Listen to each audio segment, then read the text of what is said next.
Welcome back, I'm Alpha Mike 1. Today we're exploring a trading post. These have recently been added for the Xbox One. We're in version 16.1. So today I want to explore it. I want to show you around if you haven't seen one. And I also want to take a look at the vending machines and the trader. And we want to see if we can decide what the best deals are, how the mechanics work, if there are any exploits. Want to look for those, and we'll also hopefully give you some tips and tricks that'll help you avoid some pitfalls along the way. I am on the Navezgane map, and this is Trader Wrecked. The coordinates are 105 north, 320 east, again on the Navezgane map. And I've got it set in peaceful just so I can look around. You're gonna find there's gonna be some things that you can interact with. Most of the things you can't. But there are some things that you can loot. And again, like you can pick up that burning oil drum. And this one you've got a campfire, so if you need to do some cooking, you can get that done. And then here are the vending machines that you can lease. And we've got a cement mixer, which is pretty cool, especially if you come across this early game, and a workbench.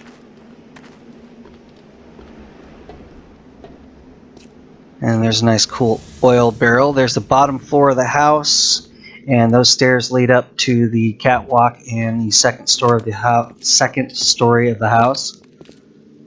Let's take you in the inside here. There were 2 chairs there by that table. I already picked them up, but I can't put them back down because the game won't let me place or destroy any blocks. And we've got some lockers here. And at the top of the stairs, if we turn left, there's just a toilet.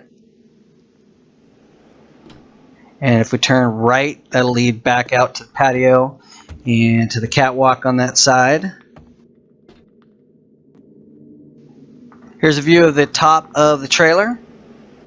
And what you think is about to happen is about to happen.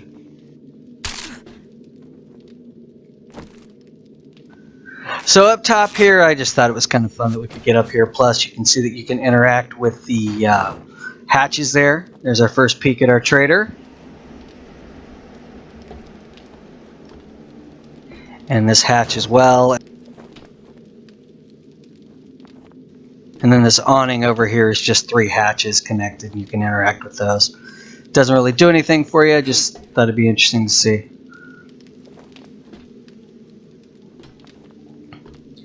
And then that takes us to our beverage cooler, which is the first vending machine that we'll play with. On this one, it offers drinks and food, and you can only buy. You can see you can change the quantities with the arrows, just like any other menu that you look at. And you can buy those. Can't sell anything here. Again, this is probably good early game, or if you left the base unprepared. The only other place that I've found these vending machines is at this motel, which I believe is a new addition in this latest version. So yeah, whoa, what's that? This is the first time I saw it, so that's why you're seeing the reaction here. And then we'll go inside and let's talk to the trader.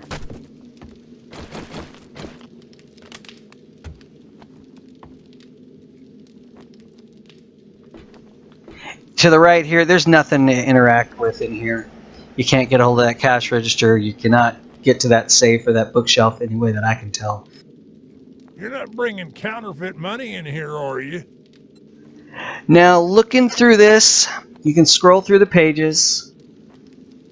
As I look at it, something like a blue or purple hunting rifle receiver looks valuable to me. I'm looking at an air conditioning unit, and that looked pretty exciting. I thought I could break it down for mechanical parts. But if you look here, click on the mechanical parts, and you can change the quantity there till we get up to the price that that AC unit was going for. And we could get like 14 mechanical parts for what we could have gotten an AC unit. So if you need those components, then that's a good deal. Typically, I wouldn't think you'd want to buy those. This looked exciting to me, to buy a game generated container. I got excited hoping that we could place those and that they would spawn loot. And I'll shortcut it here. I tested it. They will not. Don't know why. So it's kind of a novelty if you want that in your base.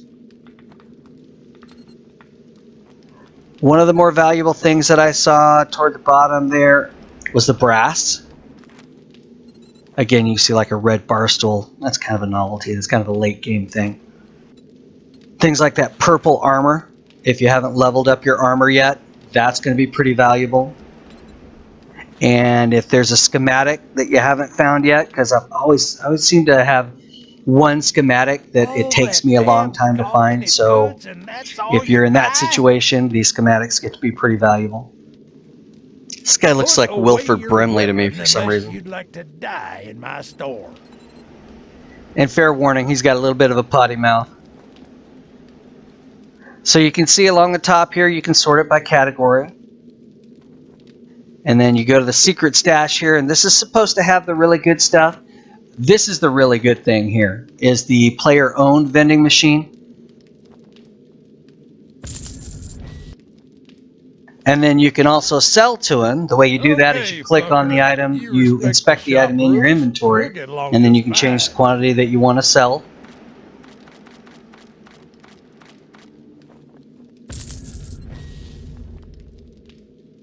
And I'm thinking these items along the bottom here, the gold and the diamonds, because I don't think I have any other use for them, are the best things to sell to him. And then I'm thinking corn a la Minecraft might be a good option. It's a renewable resource, and if I can get coin for it, if there's something I'm trying to save up for, that may be a good option as well. Shit, man. I treat you that good, and you don't even fucking tip me. Dude, I didn't see the button for tipping you, or else I probably would have. And then that brings us to the machines that we can rent. They cost $2,500, and you have them for 30 days. So if you click on this button, I guess that looks like a vending machine. It looks like a newspaper to me. It'll give you the option to buy that or lease it. Only in this case, it won't let me because I've already leased this one. So that's something to know. You can only lease one. Not like that's a big hindrance. And then if you want to add something, inspect it in your inventory, meaning hit Y. And then it'll give you the option to change the quantity. And then it'll give you the option to add it to the vending machine. And then if you click on the item while it's in the vending machine, it'll give you the options to take it back, or you can raise or lower the price. Or if you've messed with the price, it'll give you the option to reset the price back to its original. I've not played with the pricing on this, on if you can get more out of it, or if you can sell it faster if you lower the price. So I can't really give you any guidance on that. So far, I've just left the price as is. And you can see if you click on this button, you can collect your money. In the upper right of that screen, it'll show you how much money you've made from selling your items. There are minimums on some of these, like this corn.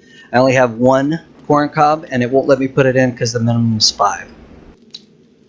So now we have a choice. Do we sell to the trader, or do we sell our items in the vending machine?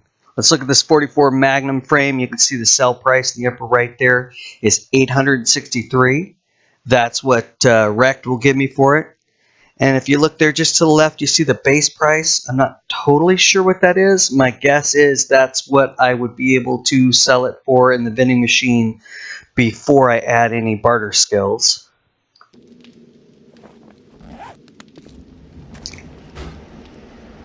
And if I put that part in the machine, should be able to get 1,749. That's double. It's just a matter of when. How about I empty your pockets? And then again, if I sell it to him, it's that sell price in the upper right that I'm getting for it. And then you can see here I've made some money. So the AI has made some purchases, and I just hit that button to collect. And with the traders come 2 new skills in the skill tree that we have to look at. The first one is barter, and the second one is secret stash. For the barter, you gain that skill by buying and selling from the trader. I'm not sure if you gain skill from interacting with the vending machines or not, but I can tell you that you get better prices when you sell your goods, and you can buy goods for cheaper. So the prices will go down as you increase in that skill. And then once you put money into secret stash, I think that improves your odds for being able to buy a player-owned vending machine.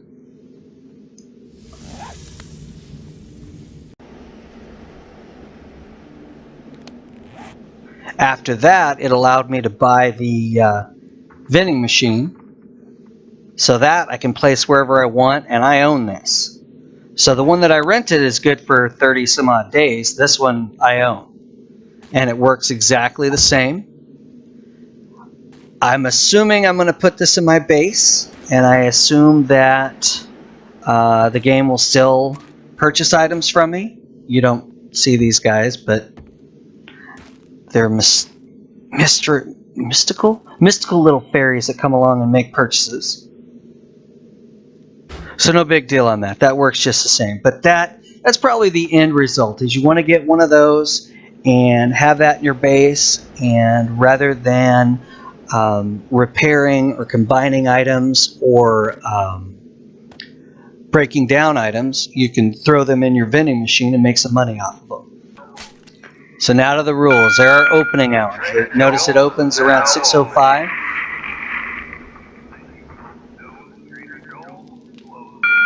And then it'll give you a little warning before it kicks you out.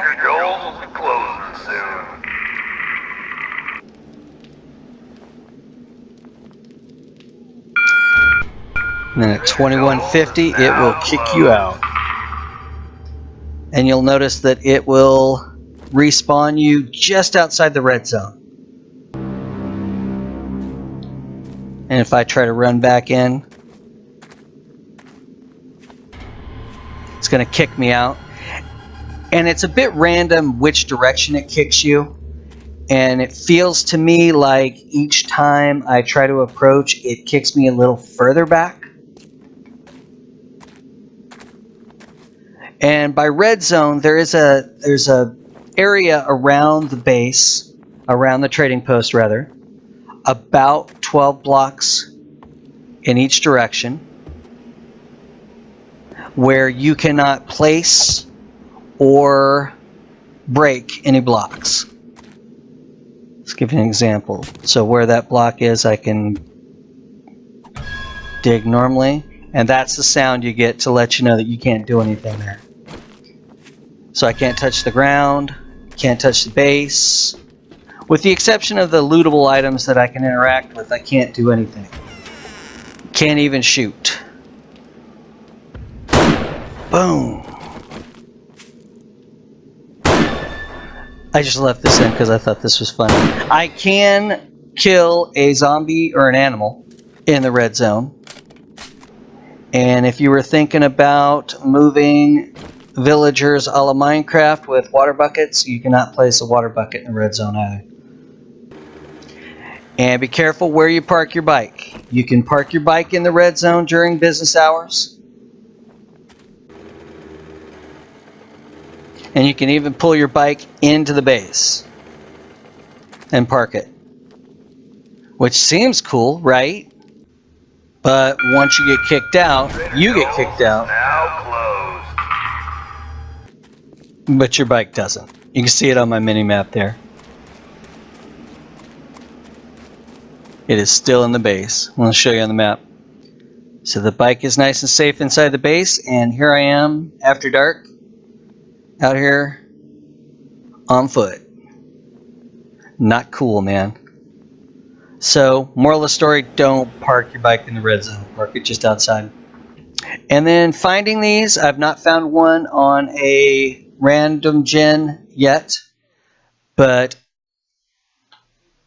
I noticed that it is along a dirt road, so you can probably still follow dirt roads and asphalt roads like you normally would and eventually find one. Hey, asshole, You better not bring any diseases into my store. And if you guys come up with some ideas on how to You're make better getting on my deals nerves, or how to cheat the friend. system a little bit, please leave a note in the comments so we can all take advantage of that. If you break it, you buy it. I'm Alpha Mike 1. Thank you so much for watching. How about I empty your pockets? You cheap son of a bitch.